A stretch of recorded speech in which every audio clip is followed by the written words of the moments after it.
Bonsoir et bienvenue dans cette vidéo dans laquelle je vous présente le fonctionnement de notre logiciel SSA dans le cadre du fonctionnement particulier du groupe et collège scolaire bilingue Pietra.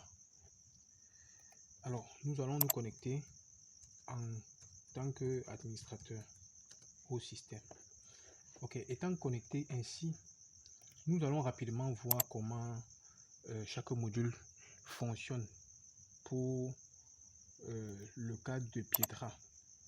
Voilà, donc ici nous avons déjà préconfiguré selon la logique de Pietra. Donc naturellement nous avons la session anglophone et la session francophone.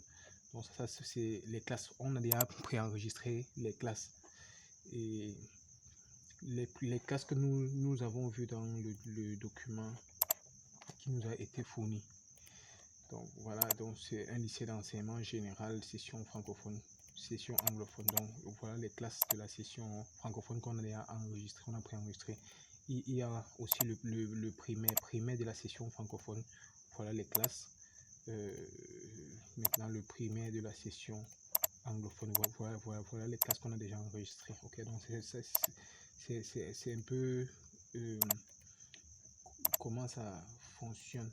Bon, maintenant nous allons venir faire une simulation, c'est-à-dire on va enregistrer quelques élèves, effectuer les paiements et après on verra comment saisir les notes et générer les bulletins. Donc ok, on sait que pour inscrire les élèves c'est ici dans le module élèves.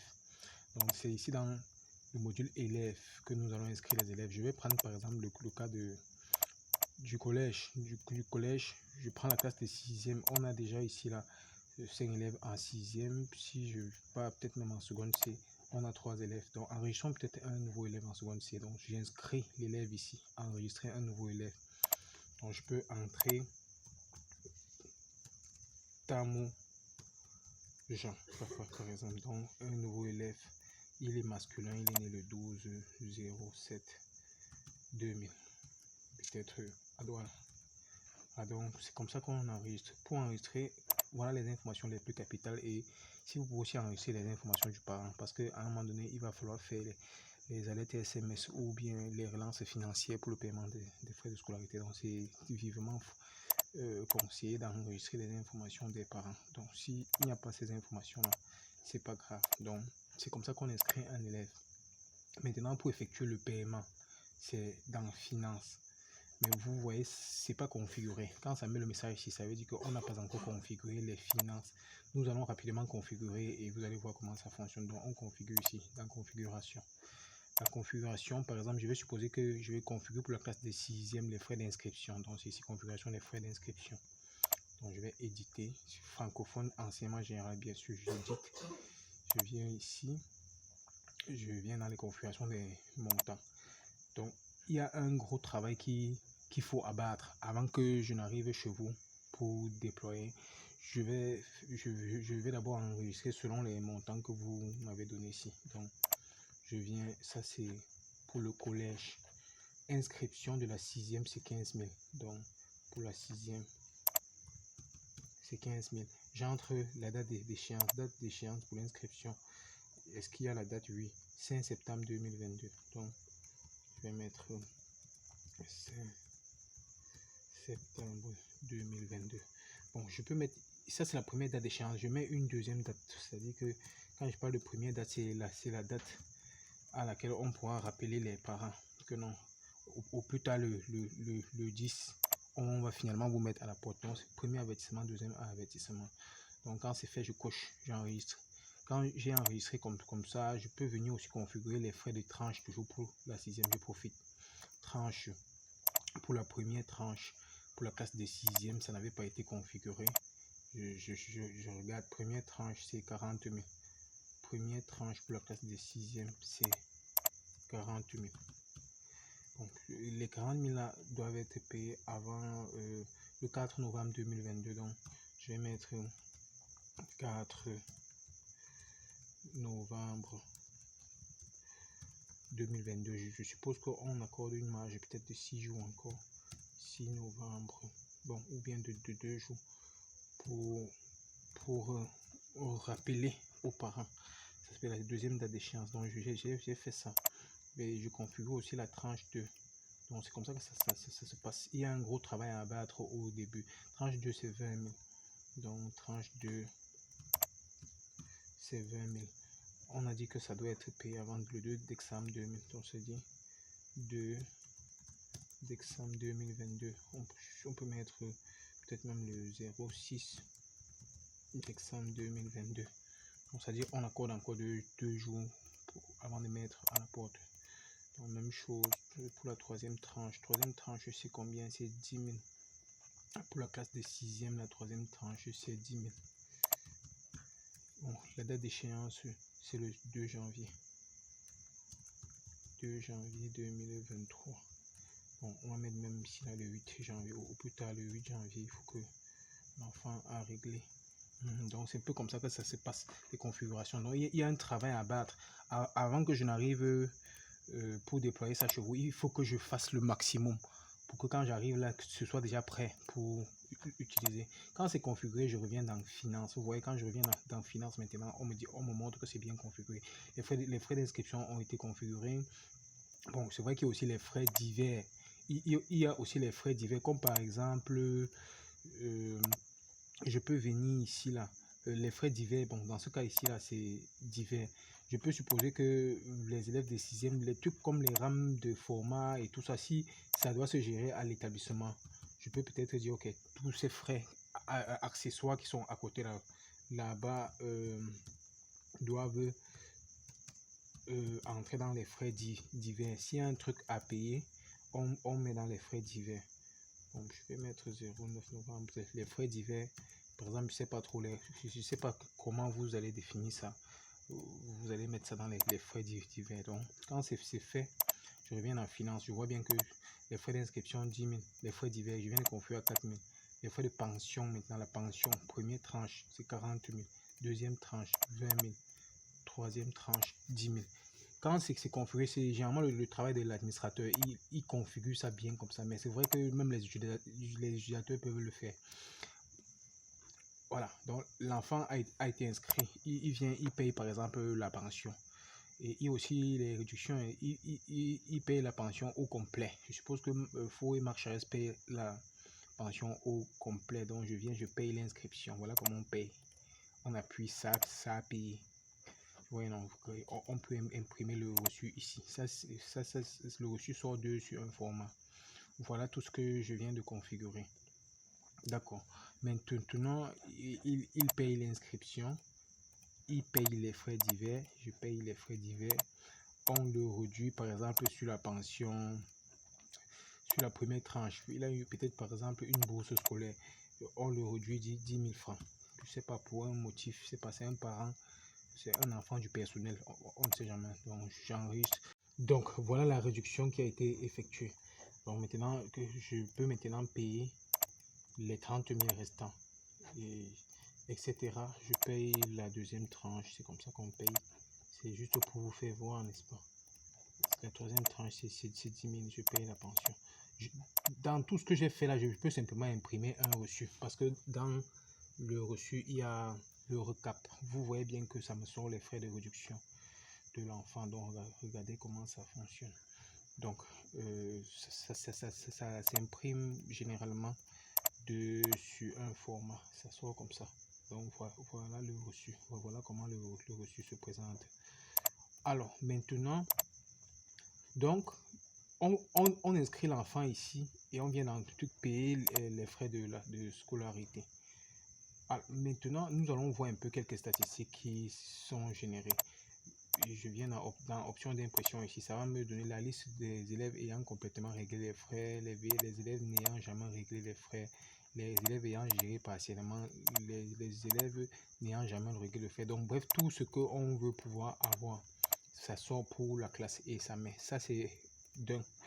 On peut aussi venir dans le module statistique ici. Dans Stat ici, nous allons voir imprimer les statistiques. Dans imprimer les statistiques, je peux voir combien j'ai payé aujourd'hui. Voici toutes les transactions que je viens d'effectuer aujourd'hui. Voilà le montant que je dois avoir en caisse pour la journée, pour ce que je viens de faire comme paiement. Je viens dans synthèse par jour.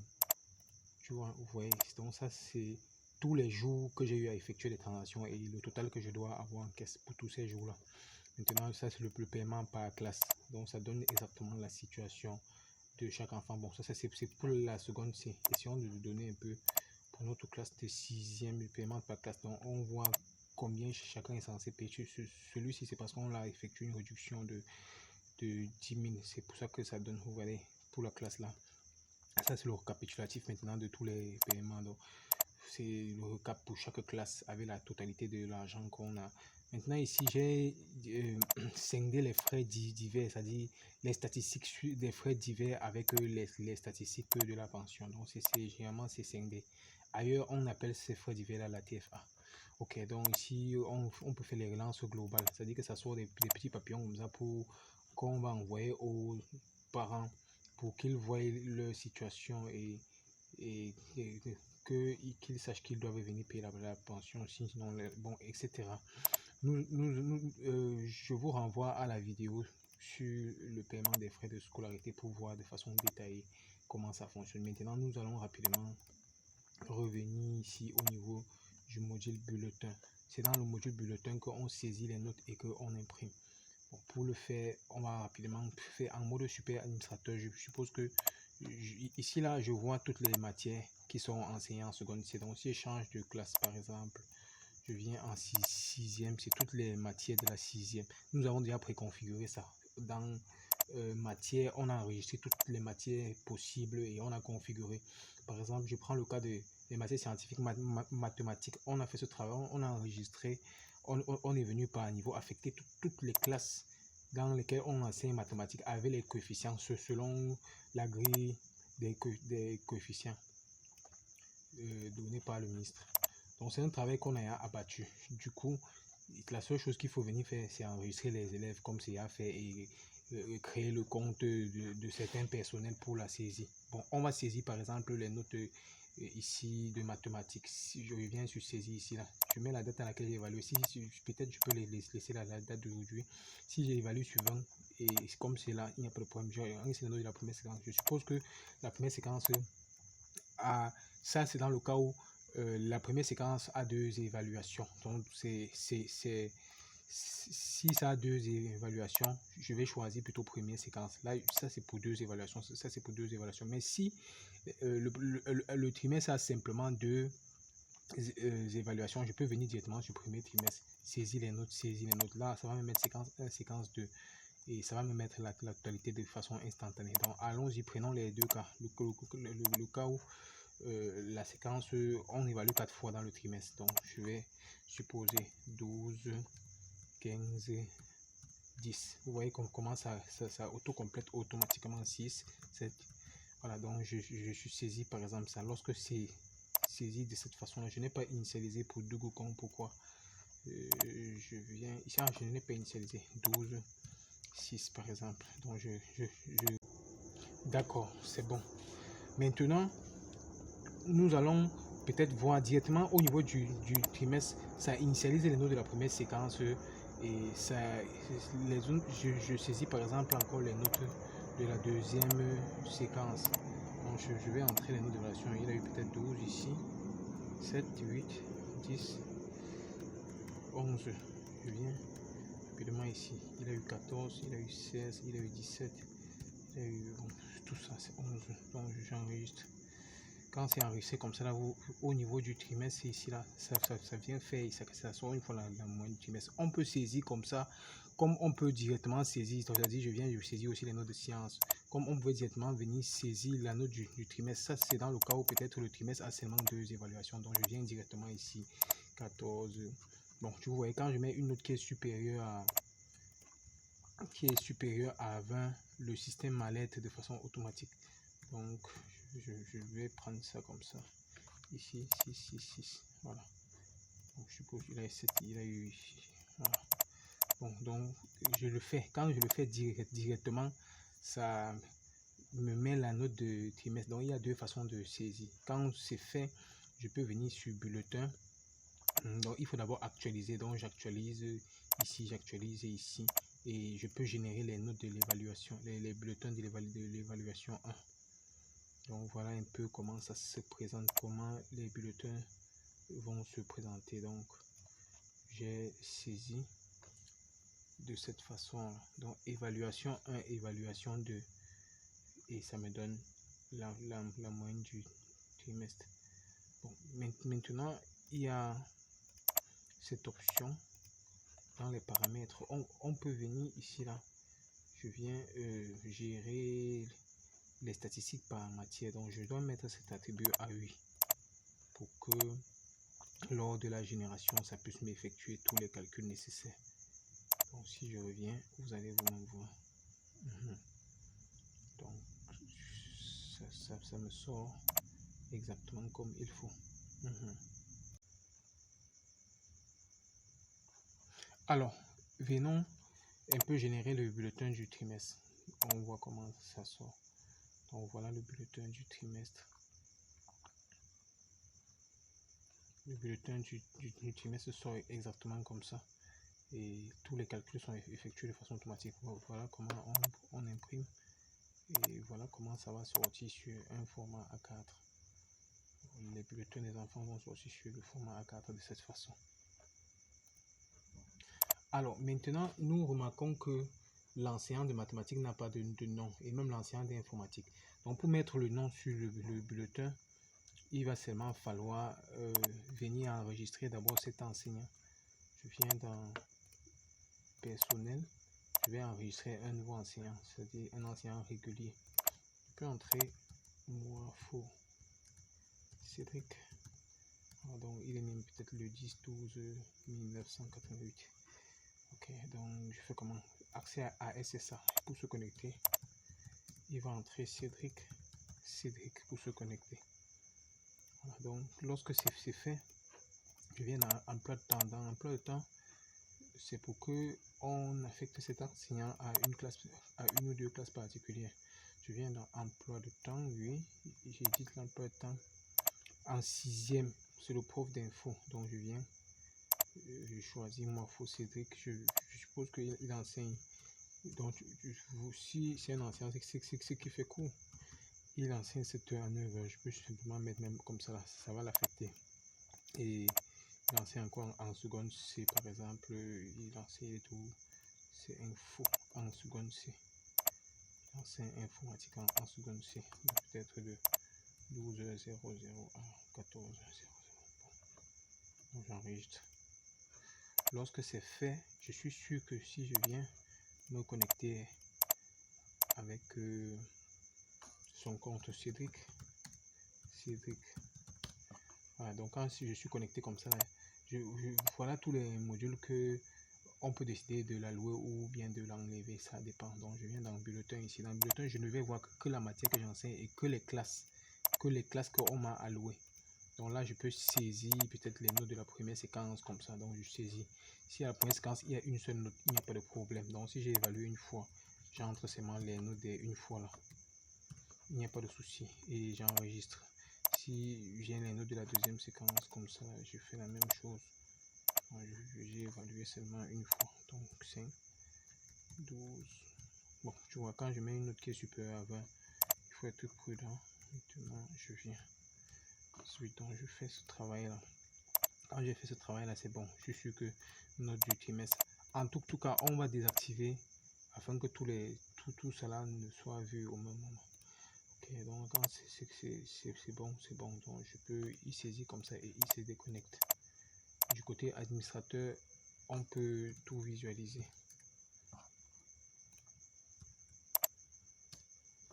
Donc voilà un peu, je viens dans le bulletin. Je vais voir les notes d'informatique. Voici les notes d'informatique que moi faut saisir. Ok, si je viens, je génère bulletin. Je vais réactualiser encore. J'actualise et je génère les notes des bulletins de l'évaluation 1. Là, je suis sûr que voilà notre ancien Moifo Cédric qui enseigne